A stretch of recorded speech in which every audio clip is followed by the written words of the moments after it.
Pourquoi vos publicités ne marchent pas? C'est un phénomène récurrent, surtout quand on fait du e-commerce ou en tout cas dans le marketing digital, c'est un vrai sujet. Il y a une raison à ça et il y a une façon de contrer ça pour faire en sorte que ces publicités marchent. C'est ce que je vous propose d'évoquer ensemble dans cette vidéo. On va parler d'une équation toute simple qui permet de comprendre pourquoi vos publicités peuvent ne pas marcher et surtout comment résoudre ça. Et ça vaut pour la publicité, mais ça vaut aussi pour votre site web ou pour toutes les communications que vous pouvez avoir avec des clients, par exemple en email marketing. Si vous me découvrez avec cette vidéo, je m'appelle Maxence Vanderzalmen, je suis le fondateur de l'agence Make Sense. On a accompagné plus de 40 clients sur l'ensemble des leviers du marketing digital, donc des ads jusqu'aux emails en passant par leur site web justement, mais aussi avec des sujets comme le SEO et tout autre. Vous retrouvez tout sur la chaîne si ça vous intéresse. Et d'ailleurs, si vous avez un site e-commerce, je vous mets en lien dans la description la checklist d'audit e-commerce. C'est une checklist qui rassemble plus de 15 ans d'expérience en marketing digital et qui vous permet d'auditer votre business e-commerce sur tous les plans, donc de la partie financière à la partie marketing, et donc on va couvrir tout ce qui est Google Ads, Social Ads, etc. Ça vous permettra de voir là où vous perdez de l'argent et là où vous perdez des opportunités, donc là où vous pourriez aller beaucoup plus loin. Mais pour revenir à cette vidéo, donc l'équation dont je vous parlais, c'est une équation qui est toute simple, elle a été popularisée récemment par Alex Hormozy, mais c'est une équation qui est bien plus vieille que ça. Ça s'appelle l'équation de la valeur perçue. Donc qu'est-ce que c'est l'équation de la valeur perçue? Je vous la mets juste là, il y a 4 composantes et en fait, c'est la valeur qu'on va transmettre qui est déterminée par ces 4 facteurs. Donc si vous le voyez, la valeur finalement, c'est un peu la même chose qui fait que quelqu'un va cliquer sur vos publicités, qui va acheter sur votre site web, qui va consommer vos produits, etc. Donc cette notion de valeur, elle est un peu intangible. Il faut que vous imaginiez une espèce de score dans l'esprit des personnes qui vont visiter votre site web ou voir vos publicités. Et en fonction de la valeur qu'ils vont percevoir de vos offres et de ce que vous avez à leur communiquer, ils vont déterminer si ça vaut le coup ou non. Donc on en revient à la notion de valeur, ça vaut le coup ou non, il y a la valeur qui est derrière. Et en fait, cette équation, elle se retrouve à chaque étape du passage d'un prospect. Donc, d'un prospect à un client, il va passer plusieurs fois par cette échelle de valeur et il va déterminer à chaque fois, par exemple, votre publicité sur Facebook Ads ou Meta Ads, ça dépend ce que vous voulez dire, il va voir si ça vaut le coup qu'il s'intéresse et qu'il arrête ce qu'il était en train de faire en cliquant dessus et en allant voir ce qu'il y a derrière. Donc ça, c'est une première notion de valeur. Ensuite, une fois que la personne elle est sur le site, elle arrive sur une landing page, donc la page vers laquelle vous redirigez vos publicités. Là encore, est-ce qu'il y a une valeur ou non? S'il n'y a pas de valeur, la personne elle va s'en aller, et ainsi de suite, jusqu'à ce que la personne elle achète, et si on va même plus loin, jusqu'à ce que la personne elle consomme le produit, qu'elle rachète chez vous, et qu'elle en parle éventuellement à ses amis et autres, avec toutes les notions de Customer Advocacy, donc c'est un peu ce qu'on appelle les clients ambassadeurs. C'est les clients qui vont parler de vous à d'autres. Donc vous voyez, cette notion de valeur, elle s'arrête jamais. Ce qui est intéressant, c'est que si on arrive à la craquer, on arrive à maximiser la valeur perçue chez les visiteurs, les prospects et les clients, je ne vais pas le redire à chaque fois. Donc si on arrive à maximiser cette valeur, ça se traduit forcément par un impact en euros sur votre chiffre d'affaires, parce que plus vous arrivez à faire percevoir cette valeur-là, plus les gens seront enclins à consommer vos produits ou services, et plus ils seront enclins du coup à vous donner de l'argent en échange de ces biens et services que vous vendez sur votre site internet. Donc à chaque étape, la valeur qu'on va transmettre, elle va être un peu différente. À chaque fois, on peut le décomposer sur les 4 composantes que j'ai affichées juste avant. On va les voir ensemble et on va voir ce que ça veut dire, parce que ça peut paraître assez intangible, c'est assez infantilisant comme dessin pour le coup de la part de Alex Hormozy, mais ça a l'avantage d'être très clair. Donc la première notion à comprendre, c'est la notion de Dream Outcome. Donc Dream Outcome, c'est, on va dire, l'idéal dans la tête de votre prospect. Donc qu'est-ce que ça veut dire? En fait, il y a un objectif à atteindre dans la vie des personnes. Par exemple, on en revient souvent sur ce qu'on appelle les marchés éternels, donc c'est les marchés où les gens consommeront toujours des produits ou des services. On va se retrouver sur le bien-être, la santé, la finance, les relations amoureuses, etc. Donc ne serait-ce qu'une marque de vêtements haut de gamme, mais en fait, qu'est-ce qu'il y a derrière? Les personnes, elles vont aller chercher des éléments qui sont complètement différents. Donc dans l'idéal de ces personnes-là, il va y avoir plusieurs angles à aller chercher. Ça, c'est une notion d'angle marketing. On en parle souvent sur la chaîne dans les vidéos, surtout celles dédiées à Facebook Ads. Je vous mets le lien quelque part par ici. On va faire une playlist dédiée à Facebook Ads si ça vous intéresse.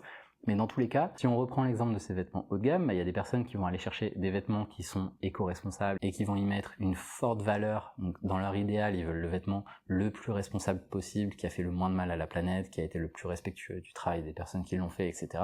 Vous avez d'autres personnes qui vont jouer plutôt sur l'ego. En fait, pour certaines personnes, le fait d'avoir des vêtements haut de gamme, ça leur fait du bien. C'est important pour eux d'avoir le regard des autres qui change en fonction de ce qu'ils portent. Donc ça, c'est une autre façon d'avoir un dream outcome. Et si on revient dans les éléments plus terre à terre, typiquement quand vous avez tout le marché des compléments alimentaires qui se met à vendre par exemple des éléments comme des compléments de mélatonine pour aider les gens à s'endormir, l'idéal pour ces personnes-là, ça va être de s'endormir facilement. Donc vous voyez, la notion de dream outcome, elle est assez différente, elle peut être plus ou moins importante. Certaines verticales, on va toucher aussi à des éléments qui sont très forts pour la personne, et plus le dream outcome va être élevé, plus les gens vont être intéressés par ça. C'est-à-dire que si vous vendez par exemple des vis et des écrous et que c'est une consommation normale, bon, il n'y a pas de game changer là-dessus. Si la personne par exemple, elle veut devenir un bricoleur ultime et que vous lui vendez des outils et des éléments en fonction de ça pour qu'elle améliore ses performances là-dessus, le dream outcome il est surélevé versus la personne qui veut juste entre guillemets un clou pour accrocher son cadre.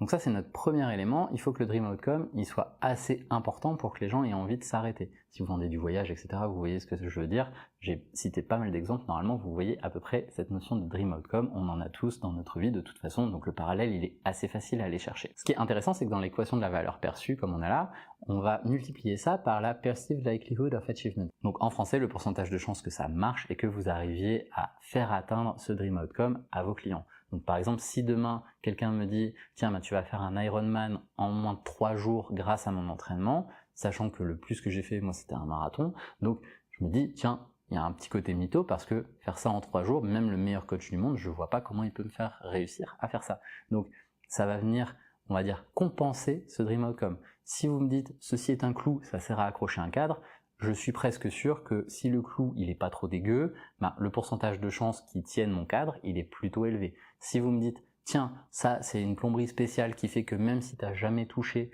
un lavabo de ta vie, tu vas réussir à refaire ta salle de bain, bon, je me dis, ok, pas sûr, en même temps, la dernière fois que j'ai touché de la plomberie, j'ai eu des fuites, etc.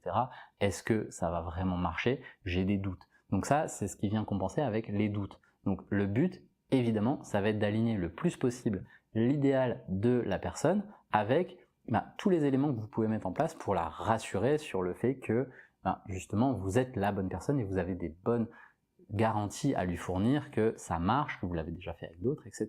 Donc cette partie-là, elle relève surtout de votre expertise et de ce que vous arrivez à apporter à votre marché. L'élément le plus courant à ce niveau-là pour faire comprendre que avec vous ça marche, c'est les avis clients forcément. Ça peut être aussi les avis d'experts. Je reviens à mes compléments alimentaires dont je parlais un peu plus tôt. Si vous avez une caution de la part de dermatologues, de médecins du sommeil, etc., ça va venir augmenter justement ce pourcentage de chance parce que les gens se disent ok, c'est validé par un tiers qui a une autorité. Il y a plein de biais cognitifs à ce niveau-là.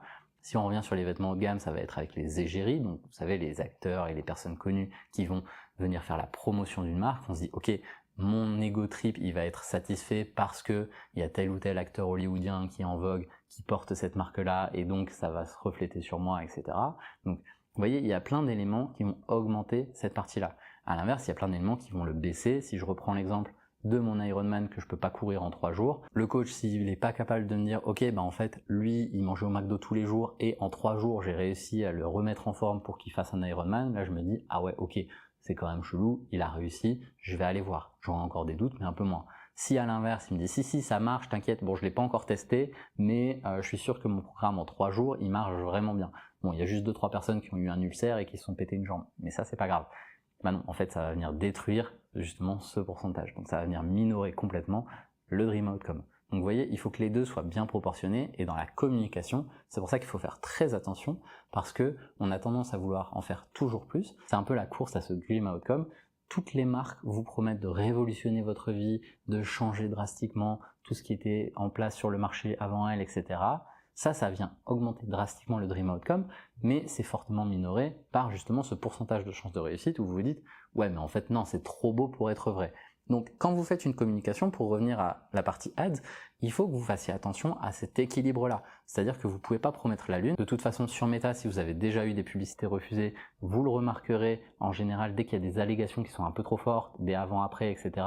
Meta, il va vous striker directement vos publicités, vous n'allez même pas pouvoir les diffuser parce que justement c'est exagéré. Il y a un côté clickbait, un côté putaclic qui ne plaît pas à la plateforme et de toute façon ça se traduit très rarement par des ventes quand c'est extrême à ce niveau-là. Malheureusement du coup la plateforme, même quand c'est vrai, même quand il y a des avant-après qui sont testés cliniquement, etc., la plateforme va quand même gueuler. Donc ça c'est un autre sujet pour le coup, mais faites bien attention, il faut que le Dream Outcome soit suffisant pour mettre les gens en mouvement et les faire aller chez vous, mais en même temps il faut les rassurer sur le fait que vous êtes la bonne personne pour y répondre. Donc vous voyez, ça c'est les deux éléments qu'on va venir chercher à augmenter. Il faut que le Dream Outcome, certes, il soit le plus haut possible, mais il faut que le pourcentage de chance de réussite il soit le plus élevé possible dans l'esprit de la personne qui va voir votre offre. Donc ces deux éléments-là, les deux éléments du haut de notre équation, on va chercher à les maximiser. On va chercher à faire en sorte d'avoir le plus gros dream outcome et la meilleure, on va dire, façon de prouver qu'on est la bonne personne et qu'on arrive à remplir cet objectif-là pour nos clients. Donc ça, c'est le premier élément, c'est important pour mettre les gens en mouvement. Maintenant, quand on arrive à la phase d'achat ou en tout cas sur la phase de clic, quand on reste sur les publicités, parce que mine de rien, ça sert à rien d'avoir tout le monde qui clique sur vos publicités si les gens n'achètent pas. Donc encore une fois, il faut cette cohérence, ça va de la publicité jusque votre site web, jusque le checkout et ainsi de suite. Donc il faut vraiment que ce soit sur toute la ligne, on touche à l'offre plus que justement à la partie ads, SEO, CRO, etc. Donc les deux éléments qu'on va chercher à maximiser, ça à la limite ce serait assez simple à faire. Il suffit de bien s'aligner et d'avoir un bon positionnement sur le marché. Malheureusement, ces deux éléments-là, ils sont strikés par les deux éléments du bas de notre équation qui vont venir minorer justement la notion de valeur au global qu'on essaye de maximiser aussi dans notre équation. Donc l'équation, on le rappelle, c'est Dream Outcome fois Perceived Likelihood of Achievement et c'est divisé par les deux éléments du bas qui vont venir baisser ce ratio et qui vont venir baisser la valeur perçue. Donc ça, on va chercher à faire attention et à les minimiser le plus possible. Le premier élément qui peut venir impacter négativement cette équation, ça va être le délai. Donc il y a ce qu'on appelle le time to value, c'est le délai avant lequel votre client il n'a pas de valeur par rapport à sa consommation de votre produit ou service.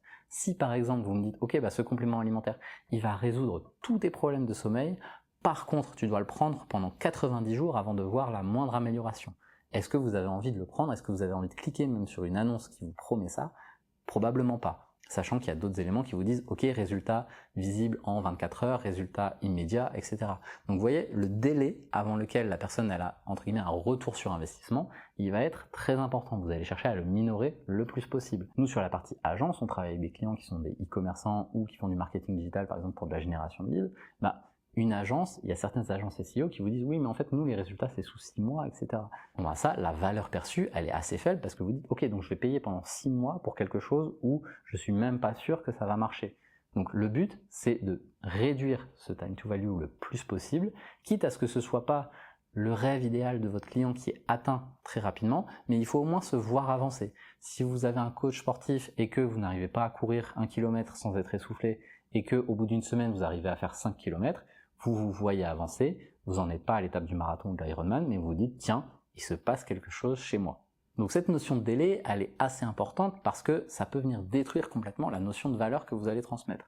Donc réduisez ça, trouvez d'autres éléments. Si par exemple, oui, votre produit il met 90 jours pour agir, idéalement, vous pouvez aussi rajouter d'autres services annexes. Par exemple, si vous êtes sur du coaching sportif et que vous vendez des programmes, vendez aussi d'autres éléments. Par exemple, quelque chose où les personnes vont se voir avancer beaucoup plus vite.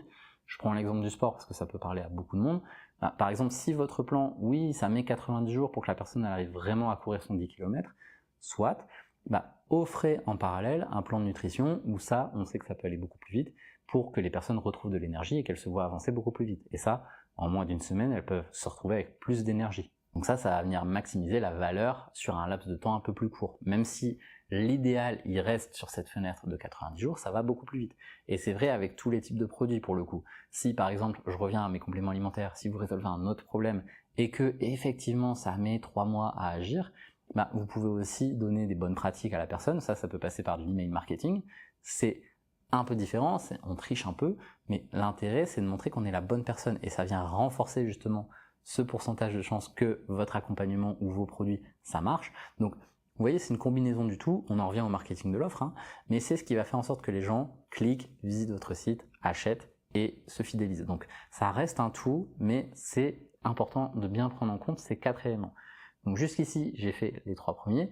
Le dernier, ça va être le pire, on va dire, c'est quels sont les efforts et les sacrifices que la personne va devoir faire pour consommer votre produit. Donc ça, si je reprends l'exemple du coaching sportif, la personne, elle va devoir faire ses entraînements, c'est un sacrifice, elle va devoir faire des efforts, pour le coup, elle va devoir se bouger, ça fait mal aux muscles, etc. La personne, ça lui fait pas plaisir de faire ça. C'est vrai aussi quand on vend des produits physiques, évidemment, puisqu'on parle de e-commerce ici.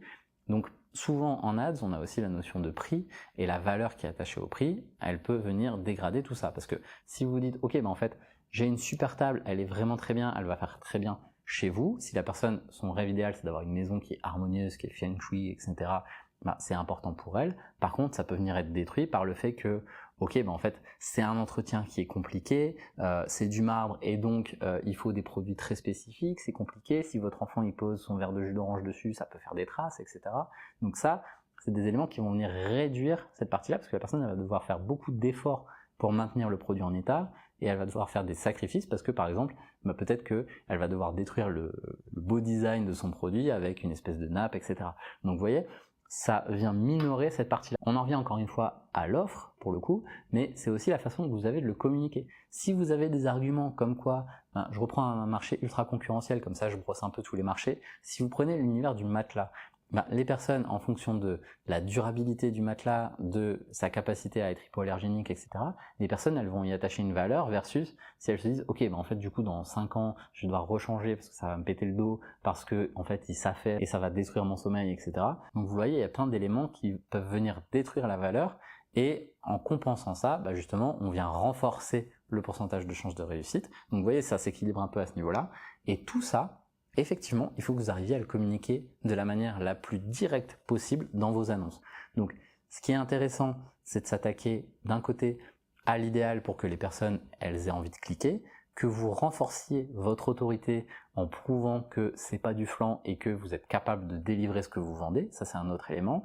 Et derrière, le fait que, regardez, telle ou telle personne, elle était dans le même cas que vous, elle voulait un intérieur qui était beau et en fait tout était complètement naze, elle avait des meubles en contreplaqué, etc. C'était vraiment atroce. Et regardez maintenant aujourd'hui, ça passe sur TF1 dans les émissions de déco, etc. parce que elle a un intérieur qui est vraiment génial. Vous voyez, c'est un tout et l'intérêt justement de s'intéresser à ça pour ces publicités, c'est que on va matcher ça avec une intention de clic et une intention d'achat derrière, c'est-à-dire qu'on donne envie aux gens d'en savoir plus, parce que les personnes, elles ont forcément une douleur, elles sont en recherche, il y a quelque chose qui les anime, et pour les faire venir chez vous et les faire passer à l'achat, il faut qu'il y ait ce mouvement qui se continue. Imaginez, c'est un peu comme en CRO, j'en parle souvent sur la chaîne, je vous mets les liens de la playlist CRO. Le CRO, c'est l'optimisation du taux de conversion de votre site. En gros, comment avoir plus de ventes avec votre trafic sur le site web. Donc je vous mets le lien juste ici, c'est une playlist qui est hyper sympa. Il y a quelques experts qui sont passés sur la chaîne pour nous en parler. C'est vraiment génial quand on veut rentabiliser un peu plus son site web. On avait cette métaphore des sportifs qui font du curling, vous savez, ce sport sur la glace où on lance une espèce de roche, de galet, et on va chauffer la glace pour que ça aille le plus loin possible vers la cible. Donc votre rôle, en tirant au mieux parti des éléments de cette équation de la valeur perçue qu'on a vu ensemble, ça va être de chauffer un maximum la glace pour que la personne, elle aille directement vers l'achat, le réachat, etc. Donc imaginez bien cette métaphore, composez bien avec les 4 éléments de votre équation de la valeur perçue, même sur vos annonces méta les plus standards pour le coup. En fait, ça sert à rien de faire des pubs si elles sont pas cliquées. Normalement, si vous regardez cette vidéo, c'est qu'il y a déjà eu des soucis sur vos annonces, donc ça vaut le coup de s'y intéresser.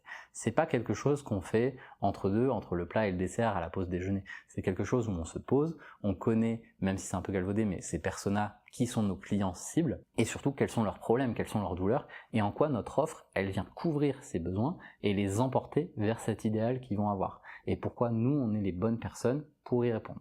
Donc vous voyez, si vous couvrez tout ça, et c'est une démarche créative qui peut être assez costaud pour le coup, c'est pour ça qu'il y a des agences marketing comme Make Sense pour le coup. Prenez un rendez-vous avec un consultant de l'équipe, le lien il est en description, c'est gratuit, sans obligation d'achat, etc. Nous, le but c'est juste d'échanger et de faire des rencontres sympas. Si on peut vous débloquer en moins de 30 minutes, ça fera plaisir pour le coup, on va jamais vous forcer. Donc si ça vous intéresse, c'est en description, sinon, comme je le disais, sur la chaîne, il y a déjà plein d'éléments pour vous aider sur ces parties-là. Et donc vous voyez, pour avoir de la performance en publicité, il s'agit pas seulement de savoir cibler les bonnes personnes, il y a la partie message, on est souvent la bonne personne avec le bon message au bon moment, ça en fait partie. Et donc, vous pouvez avoir la meilleure offre du monde, si elle est mal marketée, donc marketée, mise sur le marché, ça ne va pas marcher parce que vous, c'est très clair dans votre tête, vous savez pourquoi vous vendez tel produit, vous savez ce que ça répond, vous savez ce à quoi ça répond comme besoin, vous savez pourquoi les gens l'achètent aujourd'hui. Dites-le de manière claire, compréhensible par un enfant de 6 ans, parce qu'il y a beaucoup de gens qui n'ont pas envie de faire des efforts aujourd'hui, et donc il faut que ce soit communiqué le plus clairement possible, et communiquez-le avec les différents aspects de cette équation de la valeur perçue qu'on a vu aujourd'hui. C'est un élément hyper important pour que ça marche, et c'est vrai aussi sur votre site web, et ainsi de suite, je le répéterai pas assez. Cette équation de la valeur perçue, elle a été popularisée ces derniers mois par Alex Hormozy, que j'ai eu la chance de rencontrer. C'est un entrepreneur américain qui a vendu pour plus de 46 millions de dollars sa boîte, et maintenant qui tient un fonds d'investissement où il aide d'autres entrepreneurs comme moi à s'améliorer, et moi par procuration ça aide mes clients à avoir plus de résultats. Donc si ça vous intéresse et si vous avez du mal encore à voir comment attaquer cette équation de la valeur perçue, je vous recommande son bouquin 100 000 $ offers, qui résume très très bien pour le coup comment faire une offre et la communiquer surtout. Parce que votre offre, elle existe, vous n'allez pas forcément la changer du jour au lendemain, mais vous pouvez avoir envie de la communiquer différemment. C'est pour ça probablement que vous regardez cette vidéo. Et si malgré tout vous restez dans une impasse, vous pouvez, comme je le disais, prendre rendez-vous avec un consultant de l'équipe ou nous poser toutes les questions qui vous embêtent en ce moment en commentaire ou sur LinkedIn si vous ne me suivez pas encore là-bas. On répond à toutes ces questions dans une émission qui s'appelle le SAV e-commerce. On répond à des questions sur Facebook Ads, sur Google Ads, sur le SEO, sur le site web, bref, sur tous les leviers du marketing digital. Je vous mets la playlist juste ici à l'écran de fin. C'est des sujets hyper intéressants comme par exemple, est-ce que je peux utiliser ChatGPT pour faire du SEO ou tout simplement comment faire une bonne créa sur Meta Ads, ce qui complète hyper bien l'épisode que vous venez de regarder et que j'espère que vous avez apprécié. N'oubliez pas de mettre un like et de vous abonner à la chaîne, évidemment. On se retrouve très vite sur la chaîne Make Sense et je vous laisse tout de suite avec le SAV e-commerce.